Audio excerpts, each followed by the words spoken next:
শিবগঞ্জের পদ্মা নদীর পানি পরিস্থিতি রয়েছে, কিন্তু চাঁপাইনবাবগঞ্জ সদর উপজেলার নারায়ণপুর ইউনিয়ন যেটি রয়েছে সেটি কিন্তু অত্যন্তভাবে ভাঙন দেখা দিয়েছে। এবং চাঁপাইনবাবগঞ্জ জেলার শিবগঞ্জ উপজেলার দুলভপুর ইউনিয়নের মনারপুর এলাকায় কিন্তু ভাঙন দেখা দিয়েছে, কিন্তু পানির পরিমাণ স্বাভাবিক রয়েছে। এই অবস্থায় কিন্তু তারপরেও কিন্তু নদী ভাঙনটা বিপুল পরিমাণে দেখা দিয়েছে। আমরা দেখানোর চেষ্টা করব যে নদীর কিনারায় যে বাড়িগুলো রয়েছে সে বাড়িগুলো কিন্তু গত বছরে কিন্তু এ সময় কিন্তু ভেঙেছে, নদী ভাঙনে বিলীন হয়েছে।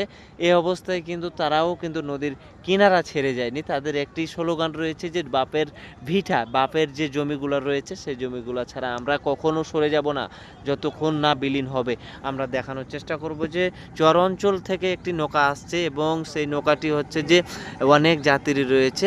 এই অবস্থায় কিন্তু বিপুল পরিমাণে কিন্তু যদি বন্যা আকাশের পানি হয় তাহলে কিন্তু অনেক তারা কিন্তু কষ্টে এবং বিপদের মুখে পড়তে পারে।